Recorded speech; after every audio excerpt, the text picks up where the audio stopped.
This is Healing with Haley, episode 23, Friendship.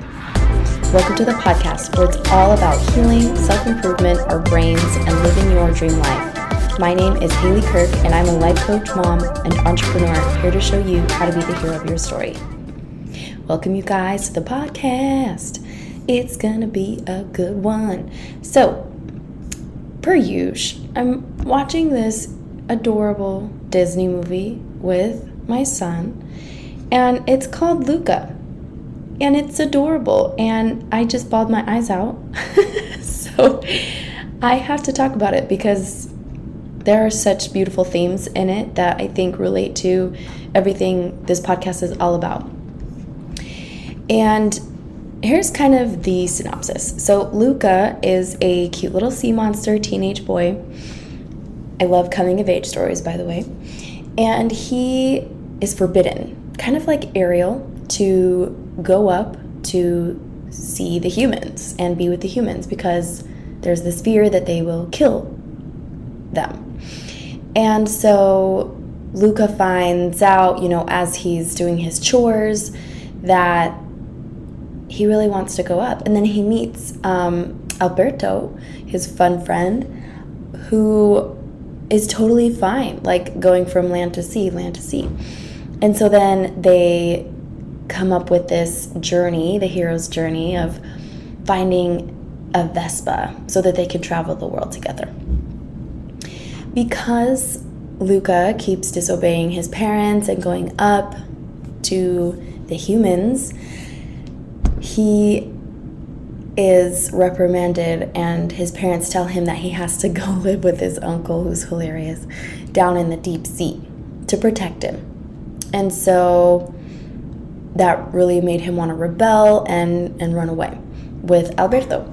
So they go to a local town that's near their home, and they meet this beautiful, cute little girl, Julia. And she's spunky and she's fun, and she's been trying to win this race that's sponsored by a pasta company. And she's so passionate about it because I'm blanking on kind of the villain of the story's name, but he's a quote-unquote 16-year-old who has won this tournament for the past 6 years in this little town. A little town in a quiet village. Okay, done. So I truly live my life like a Broadway show. Anyway, and so then, this starts the drama. This starts the juicy, meaty part of the story. So they're trying to train to win this tournament so that they can get a Vespa and travel the world and escape the impending doom that their parents, Luca's parents, had given him of living in the deep, deep sea. So, if you haven't seen the movie, I'm going to have you skip this episode. I'm going to do a bunch of spoiler alerts. So if you haven't seen this movie, I highly recommend you see this movie and press pause on this episode and come back. So a few things I really want to point out is, first of all, friendships, right? Like, friendships, if you think about it, they're all in our head, right? How we see people, the people that we call or consider friends, it's all in our head. And my friendship, I could consider, a person in my life my best friend, my soulmate, my soul sister, or whatever. And they could see me as, oh yeah, that's my friend. We're really cool. We've had a lot of cool experiences together. That's my friend.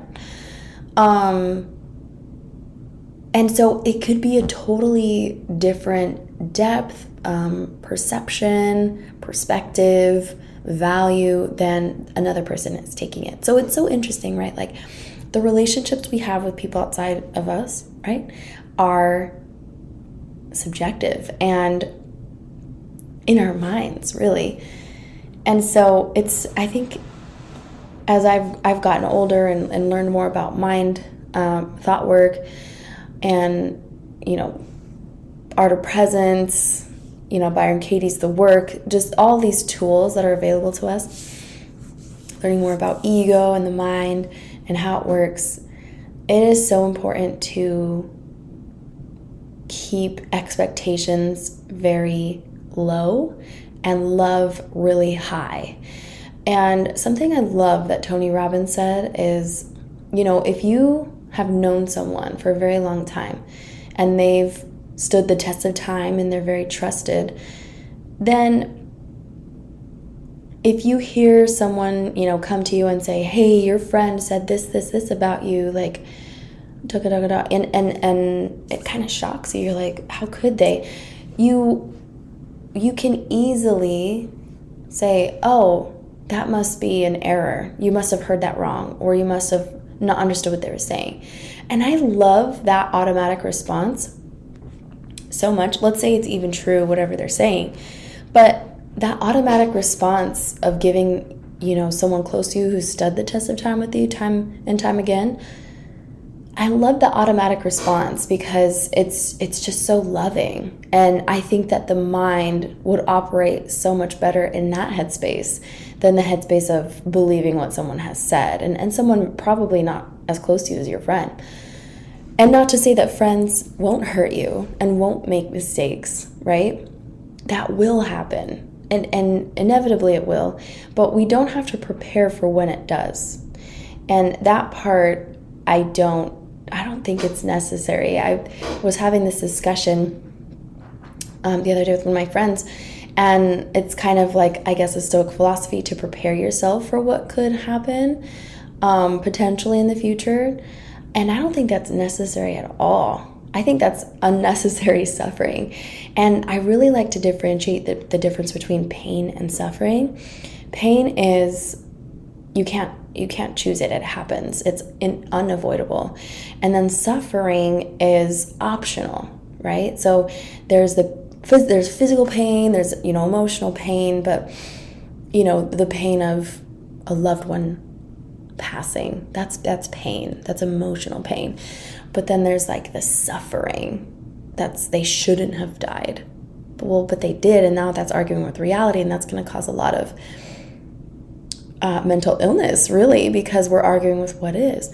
And anyway, I divulge, but I think that when it comes to friendships, this is the best advice that I have ever read about friendships, and it is in Hamlet by Shakespeare, and it's Polonius' advice to his son Laertes before he heads off to art school.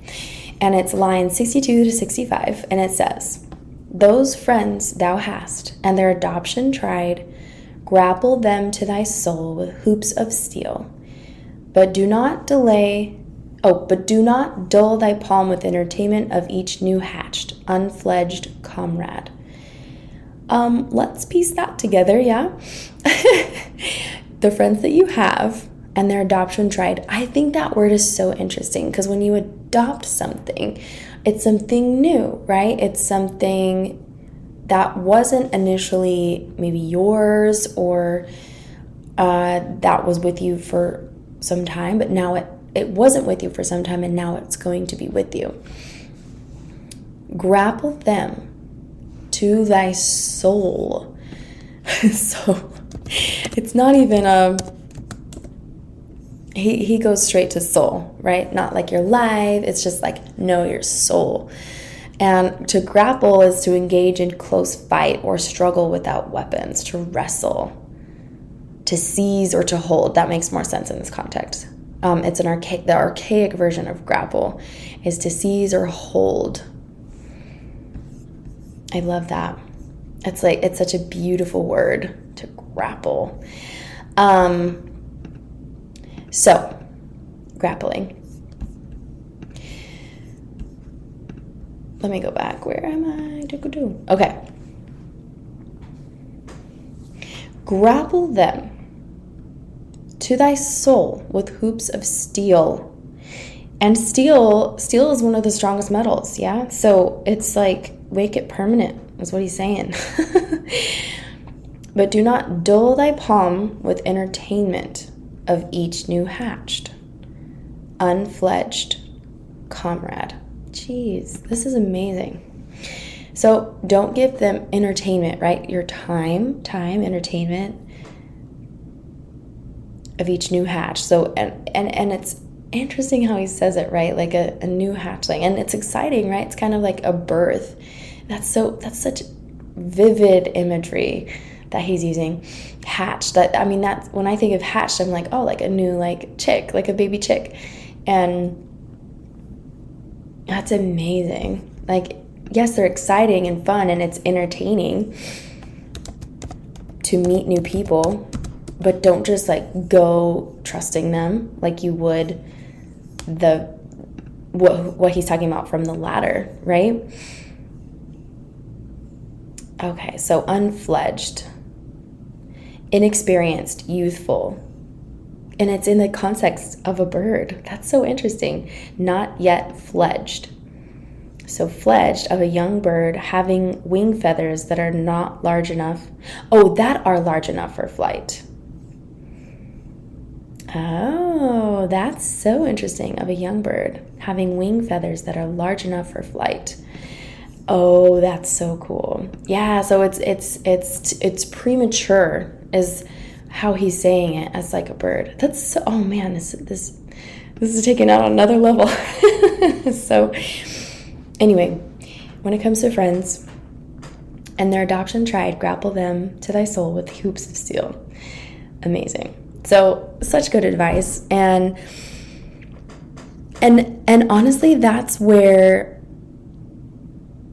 I'll have to come back to this, but with my friendships, I have friendships that have stood the test of time, and no matter what kind of serious fight we have or disagreement or maybe different values and belief systems even, we still stay strong and true, and it's so fun. And from that, I've also learned to any kind of new person that comes into my life or any new thing, I really am open-hearted, and I'm still waiting at the same time too. And that also goes into a lot of what Brené Brown has said, right? There's something called a trust jar, and I love that she uses that example, and it's something that her daughter's teacher taught her. And it was more of a classroom behavioral tool that, if everyone was obeying, or if someone in the class did a nice act of kindness, or, showed some significant obedience to a rule or something in that regard, they would add little tokens to the jar. And she uses that same example to illustrate how we should be using vulnerability. That the more people are depositing acts of trust or kindness or reliability, then the more we can be vulnerable to them, or vulnerable with them. So, moving back to the Lucasfilm. Lucasfilm, Star Wars. Lucasfilm from Disney. Okay, so Alberto, he starts getting very jealous of the budding relationship that Julia and Luca are having. And, Alberto, he has some, a lot of trust and abandonment issues because his father abandoned him and didn't come back, which is a tragedy, honestly. And so I understand why he's getting very possessive. He's like, hey, this is my friend. Like, come on, Luca, let's go. He's always telling him, let's go. And so Luca explains to Alberto that he's like, hey, listen, I want to go to school. And then Alberto, I can only imagine what's going on in his head, oh, he's going to leave me too. So ego comes in and starts, trying to throw all these things out. You can't go, you're a sea monster. They don't let sea monsters go to school. And so they start fighting, and then Julia comes, And she's like, why are you guys fighting? And then Luca goes, well, can someone like me go? And she's like, of course you can go to school. And then Alberto's like, well, what about sea monsters? Can they go to school? And then she's like, what? Like, she's just really confused by the question. And they're having this argument right by the sea. And Alberto goes into the sea to say, yeah, like this, like, could someone like me, a sea monster, go to school? And Julia just, so shocked, right? Like, she believed they didn't exist. And like, it's just a total shock to her system, right, of reality. And so she's just stunned. And then I can imagine also out of fear, Luca, he says, oh, look, a sea monster. So, oh man, that part hits me so hard because I see both sides. I'm a Libra, guys. I'm a Libra on top of being a life coach. So, Libra life coach. And I see both sides, right? Like, Luca, he's afraid that he's going to miss his chance at an opportunity to go to school. And Alberto's afraid of losing his friend. And so do you guys see how fear just is the worst emotion to be operating out of? We just don't show up as like our authentic self that we want to be especially with our loved ones and our friends. And so, so in that moment, Luca unfortunately betrays his friend, and outs him, right? Totally outs him. And Alberto has to run away. And then Luca just is ripped apart about it. And he goes that same day to find Alberto. And he's like, I'm so sorry.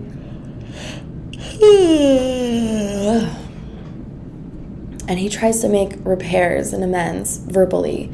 And Alberto just wants nothing to do with it.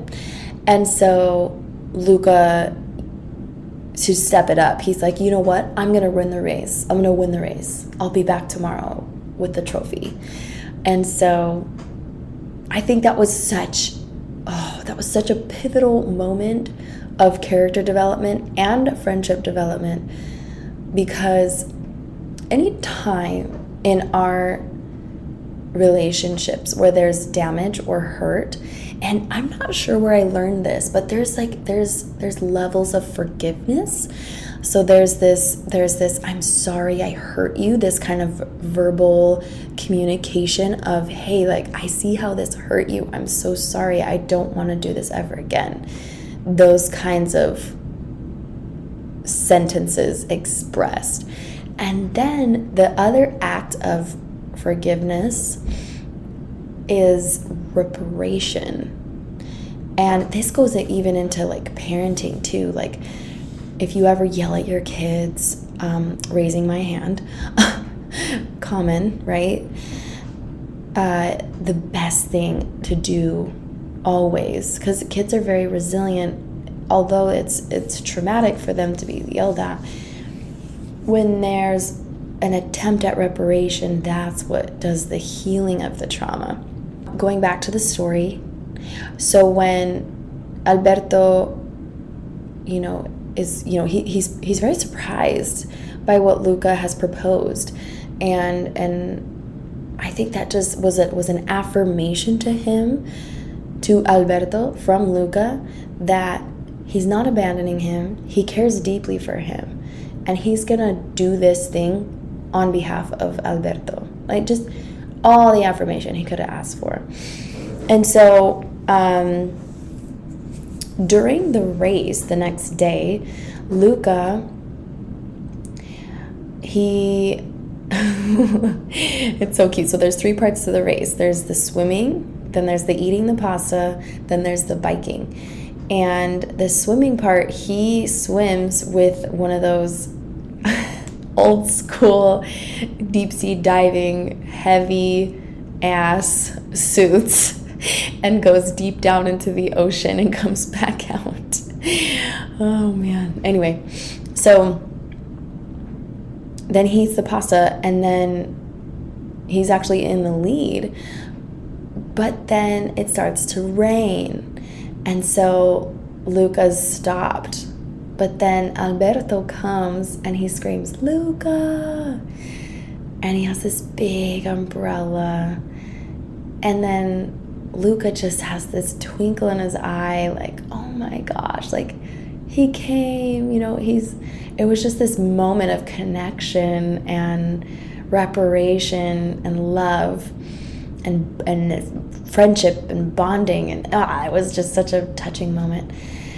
And then the villain, the quote-unquote 16-year-old, he sees Luca and he's like, "Get out of my way." And then he kicks him, and the umbrella falls over, and the rain drops, and everyone sees that he's a sea monster, because when they come out of the water, they turn into a human. When they go into the water, wherever there's moisture, when they get wet, they turn into a sea monster.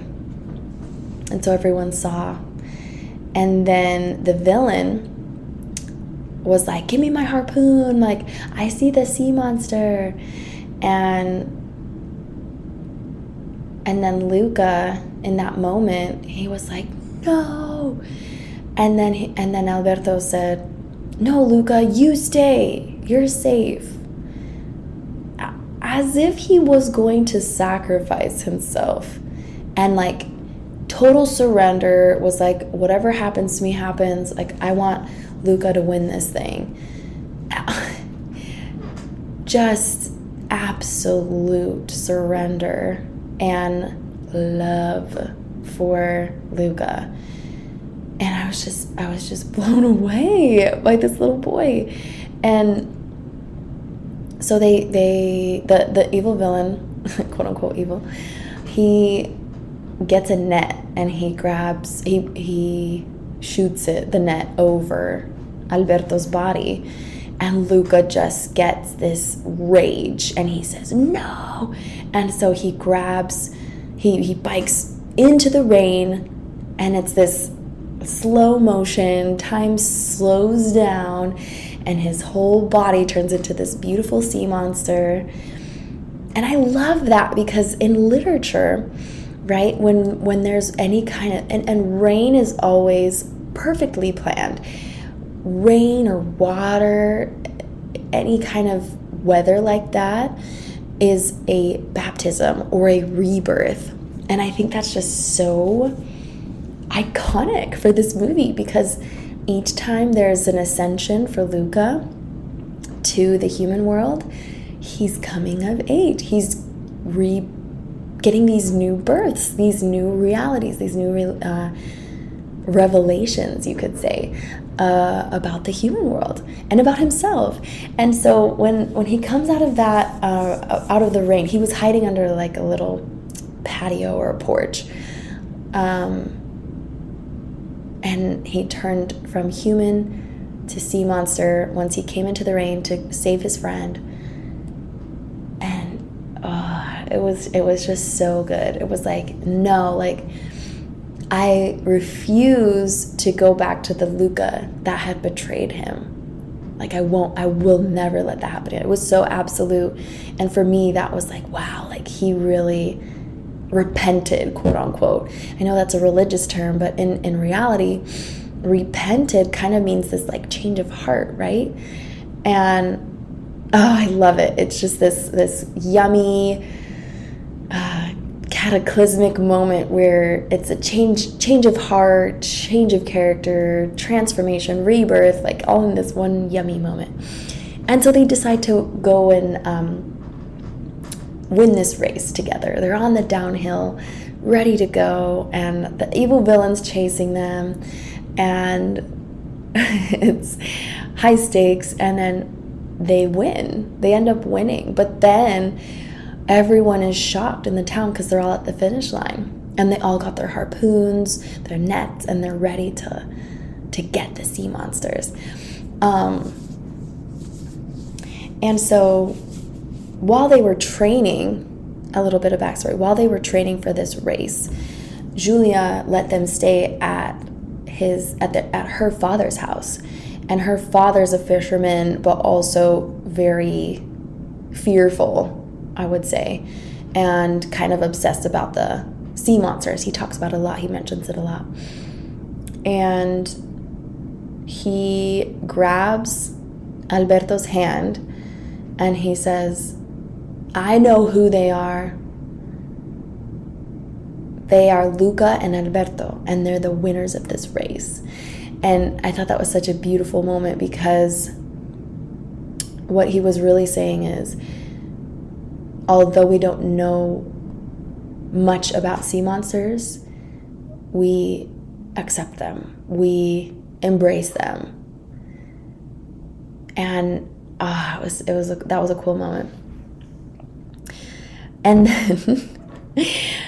then everyone backs down, because Julia's father he's like kind of the head honcho, and everyone respects him in town, and he's really big in physique, and that's my type.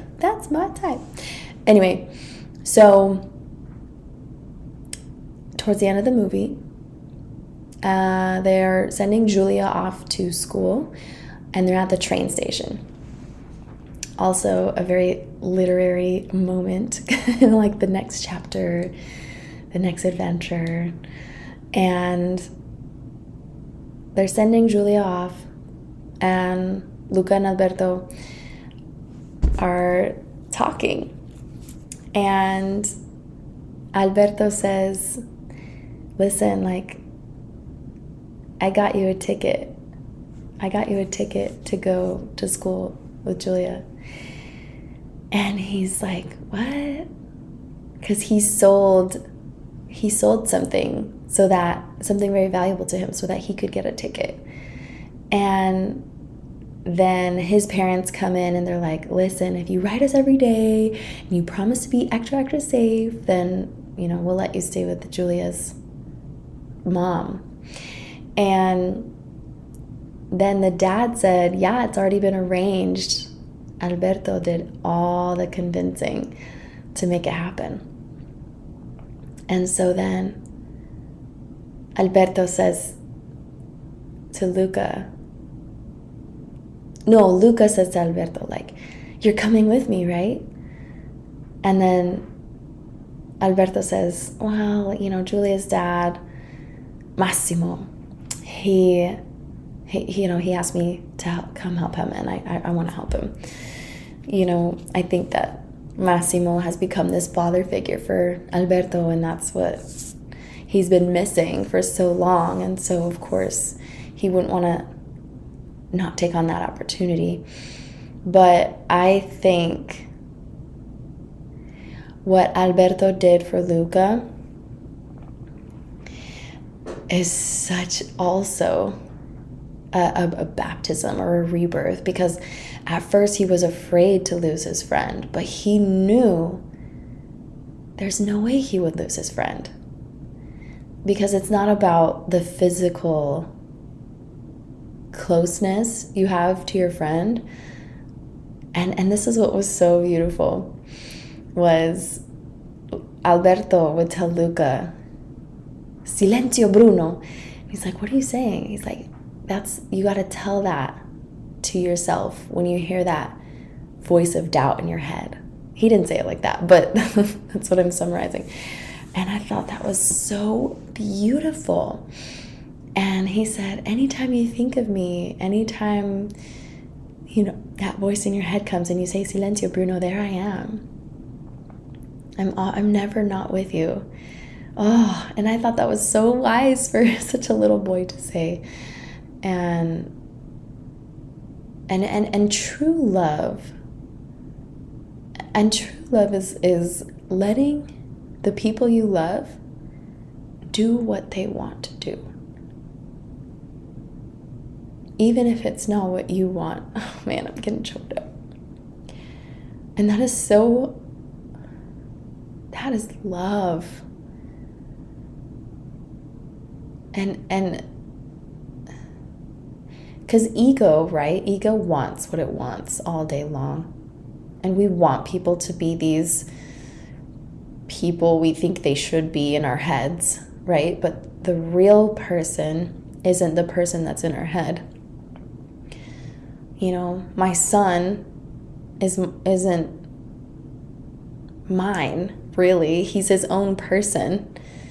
And he's going to want to do his own things. And I'm going to want him to do certain things that I think he should do. And that's just going to cause me a lot of pain and suffering. But I thought that was just true love, is just letting someone do what they want to do. And that's exactly what Alberto did for Lucas. He was like, no, like, he wants to go to school. Let him go to school. Like, why would I force him to, like, go on this Vespa trip with me? You know, it's something I wanted to do. And yeah, we wanted to do it together at some point, but then that changed, and people change, and that's okay too. Because what the most beautiful thing is to accept reality as it is right now in this very moment. And when people do change, we love that for them. We love that for them. And in a romantic sense, right, a romantic partner,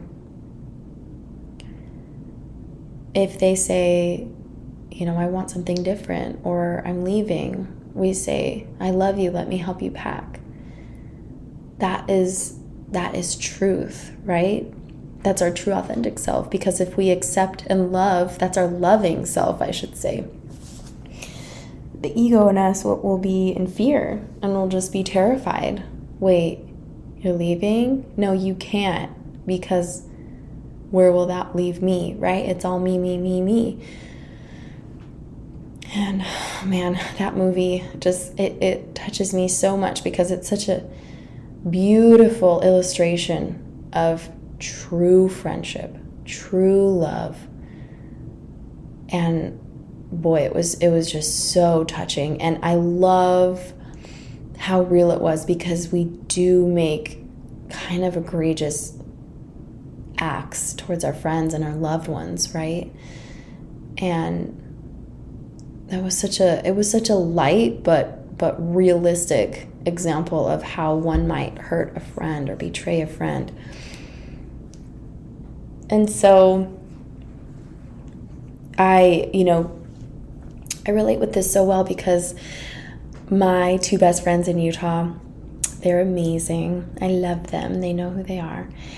And they had a moment where they had to bring something up to me, and they had to tell me a hard truth. And it was very hard for me to hear it. It was, because I created a lot of drama about it. I felt like I was getting ganged up on. I felt, all these things. And I was upset with two things. I was upset that they both told me at the same time instead of coming to me individually. So it felt a little ganged up on. And the second one was the timeline, right? Like, there had been a lot of time that passed by that they didn't tell me. And guys, I did a lot of work on that, and a lot of time didn't pass by. It was the exact amount of time that needed to pass by, because that's reality. That's what it was. And that's a lot of reflection for me, right? Like, how can I make it easier for my friends to tell me things, right? And that's hard to tell your friend a hard truth, something that they might get mad at you for, but you're like, no, like, I don't care if you get mad at me. I'm going to tell you because I love you, and I respect you, and I adore you, and all these things, and I want what's best for you. So anyway, I just see so much of Luca and Alberto in my best friends from Utah. And, all of us have, hurt each other, and then we quickly make those, like what Luca did to Alberto. He made those reparations, and, he expressed his sorrow and his grief that he had hurt him, and then he tried to make it better through action. And I think that's such a great way to repair a friendship.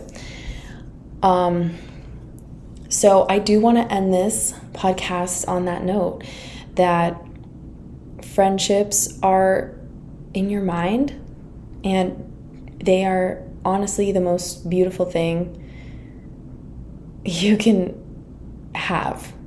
And I believe I have the best friends in the entire world, in Utah and in the DMV and all over. I've met so many people in other countries, in other nations, in the United States.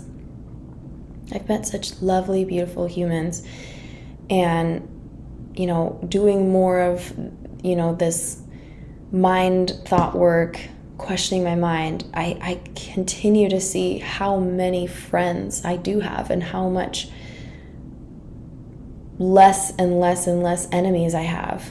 I'm starting to get more and more connected to everyone around me. And how am I doing that? I'm doing that through thought work.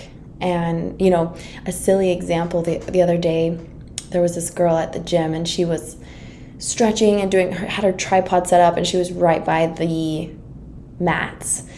And I was like, oh, why is she right there? Like, I need this equipment and I can't get there. Like, I don't want to interrupt her video and be a jerk, but also, like, why are you being a jerk and being territorial with the space that people need to get access to? And I was like, wait a minute, hold on.